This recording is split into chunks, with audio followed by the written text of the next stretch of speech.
Welcome to Show Me Online Teaching. Our goal is to provide some practical ideas for online teaching and learning. So each episode we feature a teacher sharing a favorite lesson, and then in writing project style, we work to adapt those ideas across subject areas and grade levels. Today, I'm excited that we have Misha Fuget here to take us on a virtual field trip. It's that time of year. We'll also have some support from Julie Sherman, from Marceline, and the Missouri Writing Project Network, and then a whole host of people who are on this call to help us out. Casey Doherty is down in Republic School area. Linda Brock is in Blue Springs. We have Jeff Deerkeen in Raytown, and everyone else on this call. Thanks for being here. And I'm gonna just turn it over to Misha and let her introduce herself and share with you what she's brought for us today. Hi, I'm Misha Fuget, and this is my 25th year of teaching. I've done elementary and middle school and been a literacy coach, and right now I'm currently an elementary librarian. And so last week, a teacher and I were talking about a field trip that she wanted to go on with her kids, and we developed that into kind of a writing lesson. And so I wanted us to think about that today. This is certainly the time of year when we would all be going on field trips, right? We would be taking kids to the farm and to the zoo and to museums and to all the places to sort of culminate interesting units or help students think about and see the real artifacts of the units that we've been studying. And we can't do that right now, but there are a lot of online sources that we can use to help with that. If you really just flip to, well, there's lots of purposes for field trips. One of those is to engage learners, but there are lots more reasons, right? We want them to have hands-on experiences. We want them to have authentic reasons for going places. I'm sure we could list lots of those reasons for field trips in the chat, but I think it's more important for us to spend some of our time thinking. I had originally planned for us to do that, but I think we'll spend our time in writing. There's lots of ways we could take field trips. There are lots of resources out there now. If you just type in virtual field trips, there are lots and lots of them available. One of the great things is that museums and zoos and all kinds of places have created and released for free resources that might not have been otherwise, or some of them have always been freely available, but we hadn't searched them out because we had other things places we could go and things we could take them to. So I just had found 25 virtual field trips, and it has all kinds of things. Here's some, museums, farms, zoos, national parks, all kinds of things. Today we're going to go to a museum. But I think if you are looking for a specific something of field trip to end, or help kids think about a unit you guys already did in school, or one that you would have been doing now, my guess is you can find them out there because there are tons of them available. Like I said, if you just look for virtual field trip and pick a topic, you're probably going to find what you need. In any case, today we are going to talk a little bit about writer's notebooks, or science notebooks in particular. Certainly famous scientists use them as ways to help them gather their ideas. You see 3 here from famous scientists. And these are just 3 that I could find in about 5 minutes online, but we know there are lots more. And you'll see that science notebooks have writing and pictures in them. They have wonderings and facts. They have possibilities and hopes, right? So this isn't, you'll also see that they're not especially, they're kind of organized, but not especially. I think it's important with students that we start out helping them think about how to organize their notebooks and their writing. And then as they expand that into other kinds of things to kind of help them be more open to that. There's, everything in here from pictures to sketches to, well, these are all sketches, right? Because these are all guys who were certainly Da Vinci before the camera, right? But as we have students on field trips, oftentimes field trips are just go, explore, and then we'll come back and talk. But in this kind of way, it's going to be a little different than that. We want to incorporate some writing in that so that kids have a way to hold on to their thinking and keep track of what they're doing. I see lots of things popping up on the chat. Is there anything, can somebody tell me, is there some of those things that have showed up in there that might be useful to us as we're thinking about science notebooks and field trips? Misha, some of the comments that are coming up are specific to just the field of the writing that is in this field of scientific discovery. So particularly comments about images and the combination of words and pictures. And then, as you mentioned, some of those items like hopes, and I wrote hypotheses and facts, and I love their wonderings, and their discoveries really are what they're using writing here for. So Cami pointed out this is really great for language learners. Katie's talking specifically about sketch notes as a resource. So we're already really loving what you're showing us. So thank you. Thank you. Thank you. It's kind of, I can see them kind of at the bottom, but so one of the things I wanted us to think about, and I want you to think about if you're using this with kids, is that all of those things are things they might do in their journal, right? Whether that's pictures or diagrams or notes. So what we're going to do today to start ourselves out is to help kids get organized first. So we're going to make a 2-column chart, 2-column list. One side's going to be facts and noticings. The other side's going to be wonderings. So if you'll start there, and then we're going to go to the Smithsonian Museum of Natural History. Julie and I practiced this earlier, but we're going to tell you that we're going to do our best here. I will tell you, you want to navigate this before you work with your kids, just like you would preview any sort of field trip. You're going to want to do that here. One of the things I love about the Natural History Museum site is that they have a wide variety of things right in one spot, but they've also done a really good job with some of the photography to help you get up close in some of the situations. So, but before we actually go anywhere in the museum, we're going to write for a minute. So I want you to think about we're going to study some animals. We're going to look at some animals. So what I want to have you do today is write in facts and noticings or wonderings, right? So it can be either one. Start in those 2 columns and write some things that you know about mammals. So we're going to start, actually, we're not going to start with mammals. We're going to start with crocodiles and alligators. So those are in those reptiles. So what are some things you know or wonder about crocodiles, alligators, and other reptiles?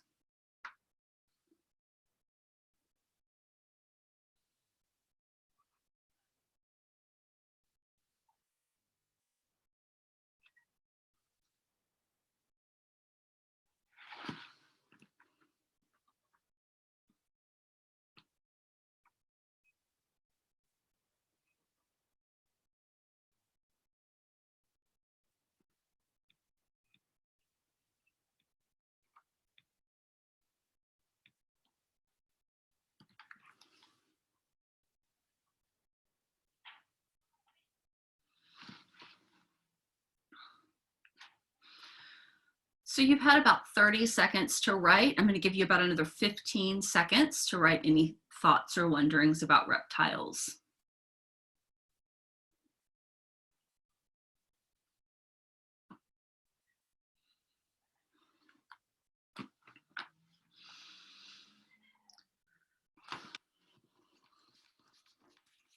so I know you may not be finished, but I'm going to ask you to come to a stopping spot. So the first place we're going to go is to Bones 6, just because I want us to get to the reptiles section. So one of the things you'll notice about the screen here is that you can see the big display case, but you can also see the little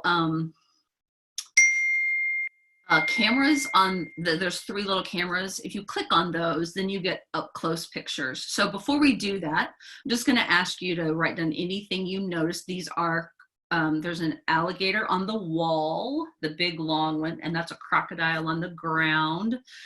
And then farther, we're going to do that up close picture of that in the back. But first, before we go any farther, and we're going to get some close-up pictures of these things. Write down, I'm going to give you 45 seconds to write down things you notice.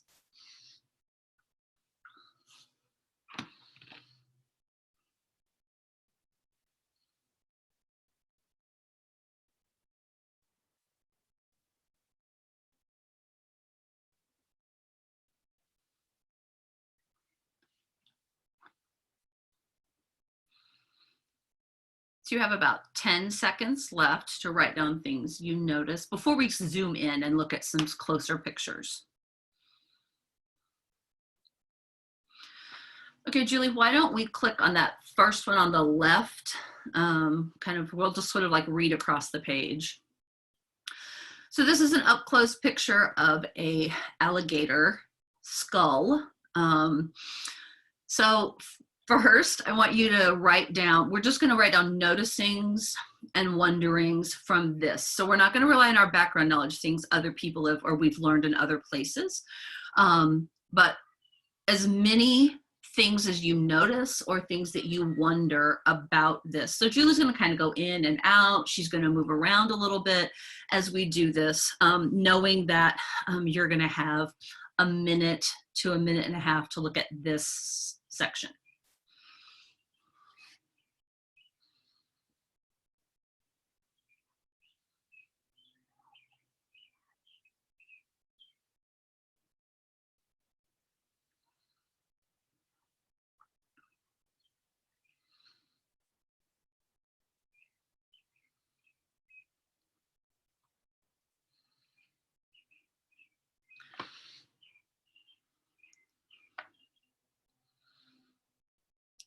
Okay, so some things I'm fascinated by in this is the holes in the skull bone, right? And if you want to share some things in the chat that you wrote down while I kind of talk about some of the things I noticed, that would be great, because I'm sure you noticed things that I did not get a chance to write down. But it almost looks like wood, and I'm so surprised by the holes there, and that just, I wonder why. I mean, everything in nature has a reason. And so does it make it easier for them to swim? Does it make it harder? Does it what's the purpose of all those holes in the skull there? Because the skull seems like it has more holes in it than like the arms and leg bones don't, and the back, like the vertebrae there don't seem to have holes. So anyway, that's one thing I noticed and a question I had in relationship to that. What are some other things people noticed about this slide? So I picked up on something that Katie said as well about these holes. She asked the question, what are the 2 holes above the eye holes? I wrote those exact words down. Like, what are these extra spaces for? And then she said, or maybe I don't know what the eye holes are. Well, then I don't either, Katie, because I assumed the same thing. Lots of comments about it looks very porous. Cami mentioned it looks spongy looking. I thought that was a great description. Also mentioned the several holes. And so we're all very curious about those extra holes. Jeff mentioned, why is it so bumpy? And then we have another comment from Jeff saying, gator feet look like hands. I wonder if gator arms and skeletons might be part of the myth about mermaid. That's a great comment. Jan is wondering, how strong is or was the spine to hold such a big head? And do the holes make the skulls lighter? I mean, these are just fabulous questions, aren't they? Fabulous questions. And something that we couldn't recreate in class, right? Julie, can you zoom us out so we can see the whole head?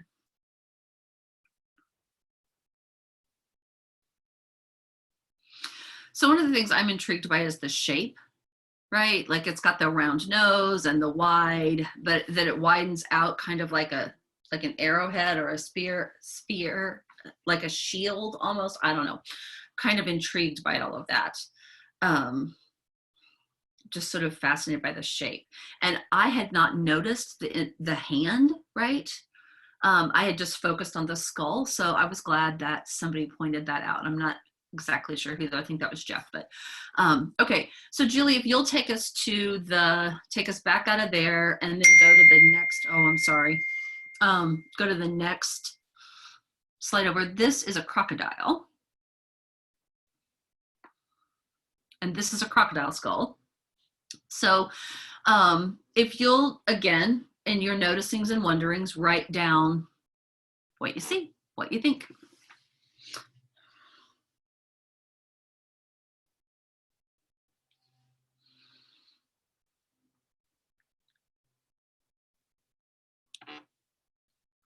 Julie, can you take us back to there you go.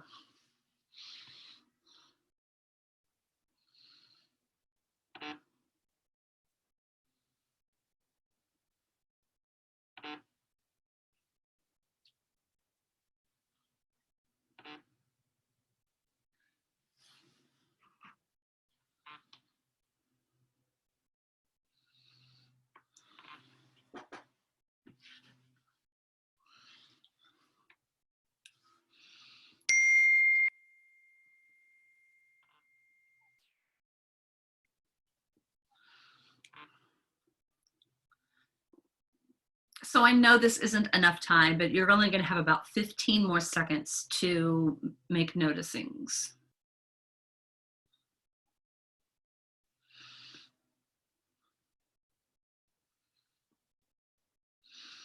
Okay, so before we share out about, I guess we'll go ahead and share out about this one because this is kind of contrast crocodiles and alligators. If anybody has something that stands out to them about this skull, one of the things that stands out to me is how long and skinny its nose is in comparison to the alligator that we saw before.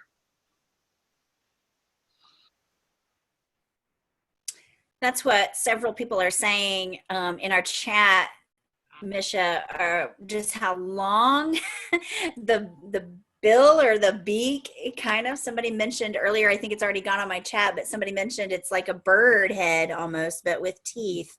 And then still lots of holes in the eye area. Just the amount of teeth, I think, are shocking everyone. And then also I noticed someone mentioned like it looks like hooks or handles on the back of the head, those two prongs that stick up. And curious again about the two bones standing up at the back directly near the eyes. So those are things people are writing about in the chat that we're curious about. All right, so before we go on to the next thing, it does look like it's smiling, Jeff. It does. That I caught on the chat. One of the things I want us to do before we go on to the next slide is I want you to write down some descriptive words that either you have. So we could do this as a whole class, right? I could write up in class, I would be writing on the board, right? But virtually, I think one way we can adapt that is to ask kids to go back to the chat, because most chats you can scroll farther up. And what I want you to do is I want you to write down some words or phrases that either you used or that somebody else used that you think is really cool, which is how I would say that with kids, right? We can borrow other people's phrases and words. We're not going to borrow somebody's whole sentence, right? But we could borrow words and phrases that are describing these things that we think are interesting, just to kind of compile some words for us before we kind of try to turn this into something else, okay? So is our chat working that way? Like, can you scroll back and look at, okay, good. Most of them do work that way. So go borrow some words. See if you can get 10 words or phrases that are interesting to you about describing either of these animals.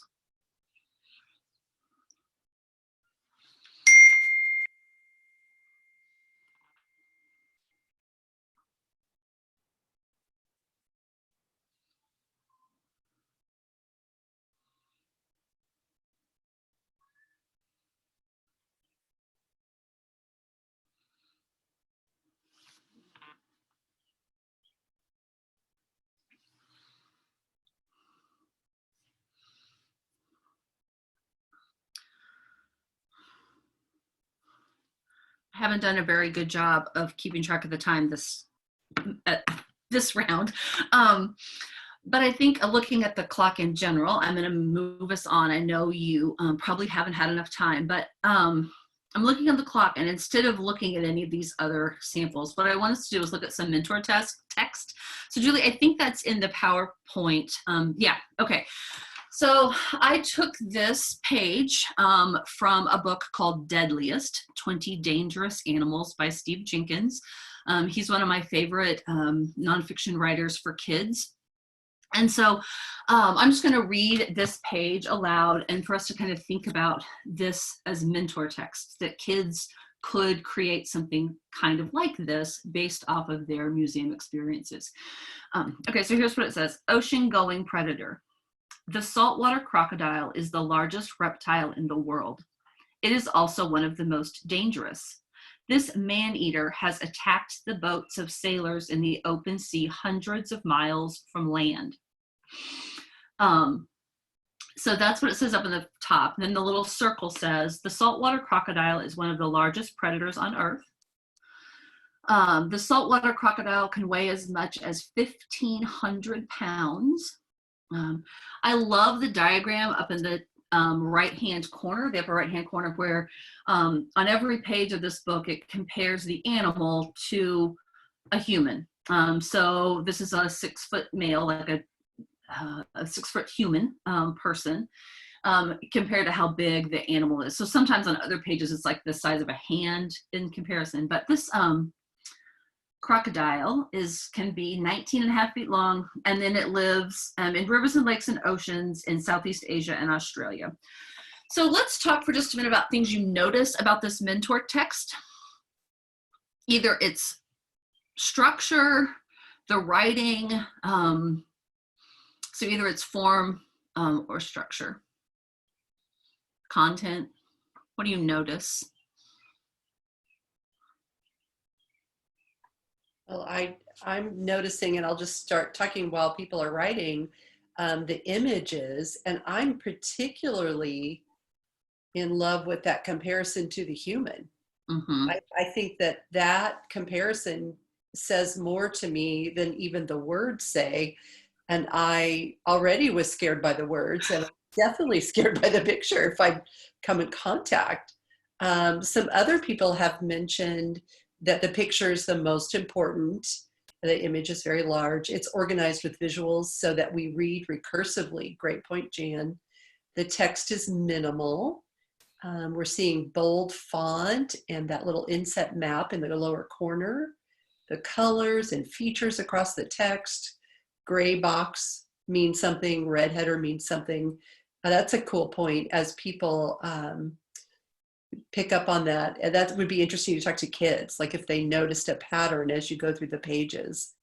Melanie says the image reminds me of Eric Carlisle. That's true. Mm-hmm. Well, they both use paper, like that's all torn or cut paper to make the images. And so Eric Carle does the same kind of artwork.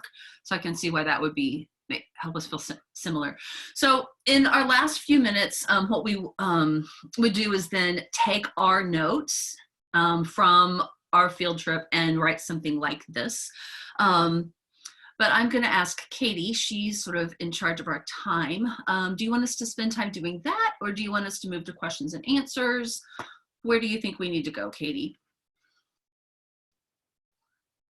Well, I really wanted to make it because I feel like you brought us back full circle to a science notebook, right? Right. I'm just making the connection in my brain. So I actually don't think we have time to allow us to do it. So I think if you're okay, Misha, we will just sort of shift into adaptations from people, questions. It was really fun to have that sort of aha moment of where we started with science notebooks to where we ended here with this piece. That we could create one in an interesting way. That our writings are also like the notes that we were taking along the way. But scientists take those notes, but they also start turning them into things and compiling that information in a useful way. And I thought the Steve Jenkins pages were like small samples of what that, and it's doable for kids. I work in an elementary school, right? And so that's the size of something they could create in a day's writing, and then multiple pages across days. So. Absolutely. Well, I'll ask Casey and Linda to chime in. There is nothing I love more than when I feel like a teacher has tricked me into learning, and science learning especially. I work a lot with science and math teachers, and it's always the science that trips me up. So you really did your work here, tricking us into creating an infographic. I was all ready to do it. I was ready to do that too, and I'm sorry that our time is up for that, but it does come full circle, and we know, I feel like even as a teacher, I know what my next step would be with students, so really particularly like that. And then, you know, I work mostly with secondary, so I can see this exactly the same way with a group of secondary students. And it doesn't even have to be science. You know, we can go to an art museum and do this very same thing. We can go to any of the Smithsonian museums, right? The natural history, I think any of the others we can go into. And I know we could even explore our local museums. Like I know Nelson Atkins in Kansas City, and here in Springfield, our Springfield Art Museum, we have a virtual tour as well. And you're right, you know, right now is the time we take our 8th graders on that trip. And so I'm thinking, wow, I wonder if our teachers have even explored that yet. So I appreciate you for bringing this to the forefront and for making it so evident that it is an easy way to get in some writing and exploration inside of a museum. Thanks. I really thought it could be adaptable for all grade levels, right? Because whether we were going to do, I thought about doing mummies, because the 6th graders, I taught 6th grade for many years, and we would always do Egyptians. The social studies was studying Egypt at the end of the year, and so we would always go to the Museum of Art and Archaeology here on campus in Columbia, but we can't do that, right? And so I think your museum would just match whatever your content is. I think the kids would still like it. Other comments or questions about how we would adapt this, or suggestions about how you might adapt this up or down? I thought about, I've used the Important Book a lot with students, high school students, college level students. And I like the idea of, because I think the infographic is a really, really cool adaptation. I wonder too if you could even use it as a writing prompt to dig into just what is it, what are you noticing, and having that be slightly more open-ended. And so then it's like, the important thing about this crocodile is, and then jumping off from there into any place, writing prompt wise. That was what I found myself thinking about. Is I love the infographic part of it, and I think that's a really cool use. But I was also thinking about other, because you can almost sort of bring up any model and sort of go, okay, you know, you've got your noticing and your wonderings. Now let's do this with them, and it's just a really, really handy, really versatile tool. Thank you. Yeah, end with any sort of mentor text from there to have them write from their notes. Absolutely. Mm-hmm. What I often struggle with is having students do research using the graphs and the information, say a census or something from anything that has numbers, because they'll want to go directly to articles and they'll want to do research that has quotes, and they shy away from putting information and numbers and statistics into their own writing and interpreting it. So I would then use this as the first prompt and then ask them to go find something on whatever topic they're researching, and then find similar information that's spread apart and depicted in different small pieces, and then come back and teach it to each other. And these are adults, and I could see them becoming more confident because they're just nervous about not having the full quotes. So that's how I would do it.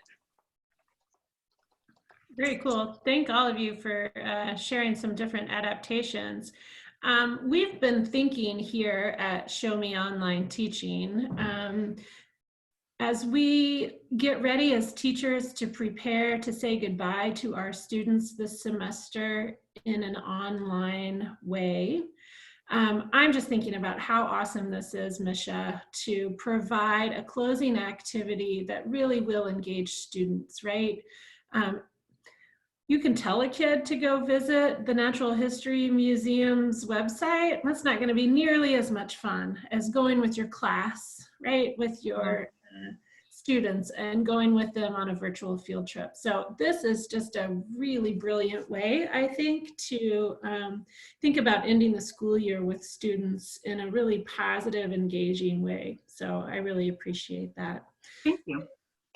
Thanks so much, all of you, for being here. We'll see you again, we hope, on Wednesday at 2 p.m. Our guest speaker Wednesday will be Dr. Christy Goldsmith from the University of Missouri. And so we hope you'll be back. Thank you.